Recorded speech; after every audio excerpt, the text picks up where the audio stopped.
Hello everyone. हमने last chapter में देखा था कि आहाजीन को एक मेड एक बॉक्स देती है कैंग को देने के लिए। तो आहाजीन कैंग के रूम की तरफ जाता है और एक लंबी गहरी सांस छोड़ते हुए गेट खोलता है। तभी वहां पर एक लेडी सिगरेट पीते हुए निकलती है और कहती है, तुम कौन हो? उसके बाद उस लेडी को देखकर आहाजीन सरप्राइज होकर उसकी तरफ देखता है और फिर वह अपने सेंस में वापस आते हुए कहता है, बॉक्स देते हुए कहता है, हाँ तुम यहाँ हो? तो वह लेडी बॉक्स लेते हुए कहती है, ओह थैंक यू। फिर वह सिगरेट को कश लेकर धुआं छोड़ते हुए कहती है, क्या तुम हमारे लिए कुछ सिगरेट ला सकते हो? यह सुनकर आहाजीन नीचे की तरफ देखकर टर्न होते हुए कहता है, यस मैम। जैसे ही आहाजीन पलटता है तो पीछे मिस्टर कैंग सीरियस होकर उसकी तरफ देखते हैं। तो आहाजीन एक साथ चौंक कर कहता है, कैंग को देखकर आहाजीन एक साथ वो करते हुए कहता है, अपोलॉजी सर। लेकिन कैंग कोई आंसर नहीं देता। वह वहां से सीधा निकल जाता है और फिर वह उस लेडी के शोल्डर पर हाथ रखते हुए अपने रूम के अंदर जाकर गेट बंद कर लेता है। आहाजीन के पीछे की तरफ मुड़ते हुए देखकर आहाजीन सोचता है, सिगरेट और परफ्यूम की स्मेल। और फिर वह लंगड़ाते हुए वहां से जाने लगता है और सोचता है, एक चार्मिंग मैन और एक आश्चर्यजनक लेडी। फिर आहाजीन आगे सोचता है, एक ऐसी दुनिया की सेंट जो मेरी दुनिया से बहुत दूर है। आहाजीन वहीं जाता है जहाँ वह बर्तन साफ कर रहा था। वहाँ वही मेड होती है। वह आहाजीन को देखते हुए कहती है, हे आहाजीन, एक बार फिर से थैंक यू। मैं टाइम पर बाथरूम तक पहुंच गई। आहाजीन भी बिना कुछ बोले उनके साथ बर्तनें साफ करने लगता है। तो दूसरी मेड कहती है, मैंने सुना है कि बॉस हर शाम एक वुमेन को अपने बेड पर बुलाता है। तो वह पहली मेड कहती है, बर्तन पहुंचते हुए कहती है, मैंने सुना है कि उनमें काफी स्टेमिना भी है। वे यूजुअली सुबह तक ऐसा करते रहे हैं। वह गॉसिप करते हुए आगे कहती है, यही कारण है कि वुमेन बाहर निकलती हैं तो उन्हें रैंक कर निकलना पड़ता है। आहाजीन भी उनकी बातों को बड़े ध्यान से सुन रहा होता है। तो फिर वह आगे कहती है, हालांकि ऐसा प्रतीत नहीं होता कि वह सिर्फ प्लेजर के लिए उनके साथ सो रहा है। तो यह सुनकर दूसरी मेड कहती है, तुम्हारा क्या मतलब है? तो वह बताती है, मैंने पहले मॉबिस्टर को बात करते हुए सुना था और उन्होंने कहा था कि बॉस का मनोबल बहुत खराब है। तो यह सुनकर दूसरी मेड कहती है, इसका सेक्स से क्या संबंध है? तो वह फर्स्ट मेड बताती है, उसे सोने में परेशानी होती है, तुम देखिए।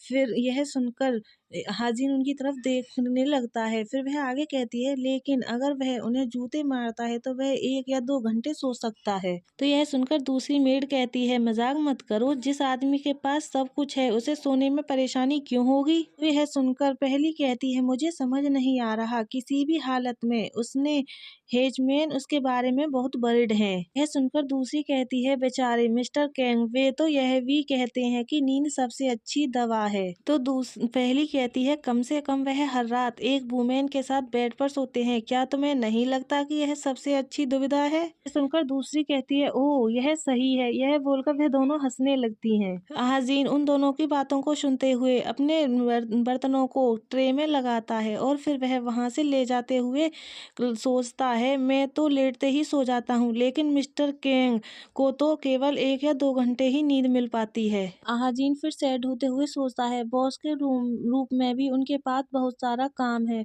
फिर उसे याद आता है तो वह अपने सर को शेक करते हुए कहता है, बेट, मुझे उनके बारे में चिंता करने का क्या अधिकार है? मुझे अपनी जगह पता होनी चाहिए। सीन शिफ्ट होता है और हमें नाइट का सीन दिखाया जाता है। आहाजीन और सभी सो रहे होते हैं। तभी आहाजीन जग जाता है और उसे पी आ रही होती है। तो वह सोचता है, उफ, मुझे पी करना है, लेकिन मैं उठना नहीं चाहता। मुझे पता है कि मुझे सोने से पहले पानी नहीं पीना चाहिए, लेकिन आहाजीन से कंट्रोल नहीं होता। तो फिर वह आगे सोचता है, ओह भूल जाओ, अगर मैं यहाँ लेटा रहा तो मेरी पैंट गीली हो जाएगी। यह सोचने के बाद आहाजीन जल्दी से उठता है और भागते हुए बाथरूम की तरफ जाने लगता है। जैसे ही वह आगे बढ़ता है, आवाज सुनकर वह वहीं की वहीं रुक जाता है, क्योंकि उसके सामने फिर से कैंग आ जाता है। उसे देखकर आहाजीन वहीं रुक जाता है। तभी आहाजीन और कैंग की नजरें एक दूसरे से मिल जाती हैं। तो आहाजीन कहता है, ओह। फिर आगे सोचता है, यह घर इतना बड़ा है कि मैंने कभी नहीं सोचा था कि मैं एक ही दिन में 2 बार बॉस से टकरा जाऊंगा। आहाजीन को याद आता है और वह जल्दी से वो करते हुए वह घुटनों तक झुक जाता है। फिर वह वो करते हुए कहता है, गुड इवनिंग मिस्टर किम। तो कैंग बिना उसकी तरफ देखे आगे जाते हुए कहता है, सेम टू यू। तो आहाजीन पीछे से कहता है, आप कहाँ जा रहे हैं सर? बोलने के बाद अहाजीन को तुरंत याद आ जाता है और वह अपने मुंह पर हाथ रखते हुए कहता है, हाँ मैंने इस फूलिश माउथ को धिक्कार है। तभी कैंग सीरियस गुस्से में उसकी तरफ देखते हुए कहता है, क्या यह बात मुझे तुम्हें बतानी चाहिए? यह सुनकर नीचे की तरफ देखते हुए ही जल्दी से अपने सर और हाथों को हिलाते हुए कहता है, नहीं नहीं बिल्कुल नहीं। अहाजीन को ऐसा करते हुए देखकर कैंग हंसने लगता है और हंसते हुए कहता है, और तुम कहाँ जा रहे हो? यह सुनकर अहाजीन नीचे की तरफ देखते हुए ही कहता है, पीपी करने के लिए। यह सुनकर कैंग टर्न होता है और वहां से जाते हुए कहता है, तो जाओ। तो अहाजीन कैंग को थोड़ी सी ऊपर नजर करते और देखते हुए कहता है, क्या मैं दोबारा पूछ सकता हूँ कि तुम कहाँ जा रहे हो सर? तो कैंग जाते हुए ही कहता है, थोड़ा पानी पीने के लिए। तो अहाजीन पूछता है, क्या तुम चाहोगी कि मैं तुम्हारे लिए पानी लाऊं? यह सुनकर कैंग वहीं रुक जाता है। कैंग को ऐसे रुकते हुए देखकर अहाजीन डरते हुए जल्दी से कहता है, मेरा मतलब है कि मैं तुम्हें खुद किचन तक जाने के लिए मजबूर नहीं करना चाहता। अहाजीन की बातों को सुनकर कैंग पहले तो सीरियस फेस के साथ अहाजीन की तरफ देखता है और फिर वह मग को आगे बढ़ाते हुए कहता है, ठीक है फिर। तो अहाजीन शर्माते हुए जल्दी से जग को ले लेता है। शिफ्ट होता है और हमें किचन का सीन दिखाया जाता है। अहाजीन मग में पानी डाल रहा होता है और वह पूरी तरह से कांप रहा होता है क्योंकि उसे टॉयलेट आ रहा होता है। अहाजीन सोचता है, ओ नहीं मुझे इसे रोकना होगा, प्लीज मेरे साथ दो ब्लेंडर। अहाजीन जल्दी से पानी कर लंगड़ाते हुए सीढ़ियों से चढ़कर मग को लेकर कैंग के पास जाता है। तभी कैंग अहाजीन की तरफ अपना हाथ आगे बढ़ाता है। कैंग को हाथ बढ़ाते हुए देखकर अहाजीन उसकी तरफ देखने लगता है। फिर अहाजीन ब्लश करते हुए सोचता है, क्या वह मेरी हेल्प करने के लिए आगे आ रहा है? यह सोचकर अहाजीन अपना हाथ आगे बढ़ाते हुए सोचता है, बॉस सचमुच काइंड है। तभी कैंग आकर अहाजीन के हाथ से मग को ले लेता है तो अहाजीन सरप्राइज हो जाता है। तो कैंग मग को लेते हुए कहता है, मैं इसे यहाँ से आगे ले जाऊंगा। यह सुनकर अहाजीन जल्दी से अपने हाथ को वापस पीछे कर लेता है और ब्लश करते हुए कहता है, ओ हाँ। तो कैंग मग को ऊपर की तरफ करते हुए कहता है, थैंक यू। तो अहाजीन जल्दी से वो करता है और कहता है, सॉरी मेरा मतलब है my pleasure, good night sir. लेकिन कैंग कोई आंसर नहीं देता और वहां से चला जाता है।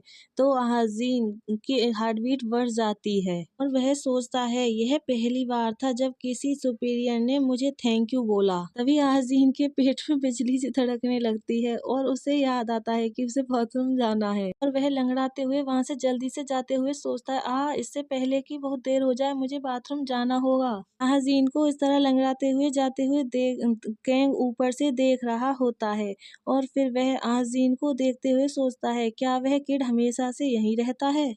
गाइज आप सभी इस स्टोरी का नाम पूछ रहे थे। इस स्टोरी का नाम है destiny of the diamond. Guys हमारा चैप्टर ही लास्ट होता है। आई होप आप सब लोगों को पसंद आया होगा। पसंद आया हो तो लाइक सब्सक्राइब कमेंट करें।